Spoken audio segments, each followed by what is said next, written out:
আসসালামু আলাইকুম। আমার হাতে একটি বই রয়েছে 10x রুল। ঘটনাটি হচ্ছে এই রকম, আমি অনেকদিন যাবত একটি বিষয় নিয়ে কাজ করছি, সেটা হচ্ছে আমরা ইয়াং জেনারেশনরা কেন আমাদের জীবনের লক্ষ্যগুলোকে দ্রুত অর্জন করতে পারছি না।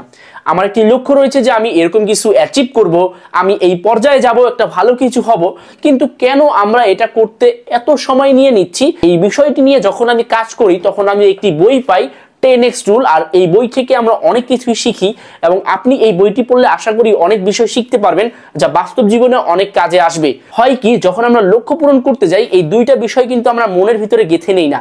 প্রথম বিষয়টা হচ্ছে যে সফল হওয়া, নিজের লক্ষ্য পূরণ করা, এইটা আমাদের নৈতিক দায়িত্ব। হ্যাঁ, এটা আমাকে করতেই হবে, কারণ যখন আমরা সফল হব এর মাধ্যমে আরো অনেকেই উপকৃত হবে। কোনো সময় ব্যর্থ মানুষ যে নেশাগ্রস্ত হয়ে পড়ে আছে, তার দ্বারা কারো কোনোদিন উপকার হবে না। তাই এটা আপনাকে মাথায় রাখতে হবে। আপনি যদি সফল ডাক্তার হন বা সফল ইঞ্জিনিয়ার হন, আপনার মাধ্যমে অনেকের উপকার হবে। তাই সফল হওয়া এটা আমাদের নৈতিক দায়িত্ব। 2 নম্বর বিষয়টা, আমরা ভাবি যে আমরা সফল হওয়ার জন্য কোনো মতো মেহনত করলেই হবে না, আমাদেরকে সফল হওয়ার জন্য 10 গুণ বেশি মেহনত করতে হবে। আমরা একদম সহজেই এই বিষয়টাকে বোঝার চেষ্টা করি। প্রথমত আমরা আমাদের জীবনের লক্ষ্যটাকে সেট করে ফেলবো। সেকেন্ড হচ্ছে ওই লক্ষ্যগুলোকে অর্জন করার জন্য আমরা 10 গুণ বেশি মেহনত করব। রাইট নাও আমরা ইয়াং জেনারেশন, আমরা কিন্তু আমাদের এই 10 গুণ মেহনত করার যে এনার্জি, এটা আমরা সোশ্যাল মিডিয়া ব্যবহার করে কিন্তু নষ্ট করে দিচ্ছি। তাছাড়া 10 গুণ মেহনত করা আমাদের কাছে কোনো ব্যাপারই না। তো আমরা চেষ্টা করব লক্ষ্য ঠিক রেখে নিজের লক্ষ্যের জন্য 10 গুণ বেশি মেহনত করা।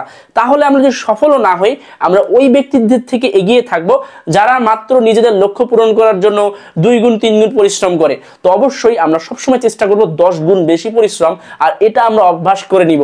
যখন এটা আমরা অভ্যাস করে ফেলবো, তখন বাকি যে বিষয়গুলো রয়েছে এটাকে ধরে ফেলা, অ্যাচিভ করা, এটা একদম সহজ হয়ে যাবে। আশা করি আমরা বিষয়টা বুঝেছি। দুটো বিষয় জাস্ট আমরা মাথার মধ্যে গেঁথে দিব, সেটা হচ্ছে সফল হওয়া আমাদের নৈতিক দায়িত্ব এবং 10 গুণ মেহনত আমাদেরকে করতেই হবে। আসুন আমরা বিষয়টাকে সবার মাঝে পৌঁছে দেই এবং নিজেরাই এই জিনিসটা করার চেষ্টা করি, তাহলে আমরা খুব দ্রুত সফল হব ইনশাআল্লাহ।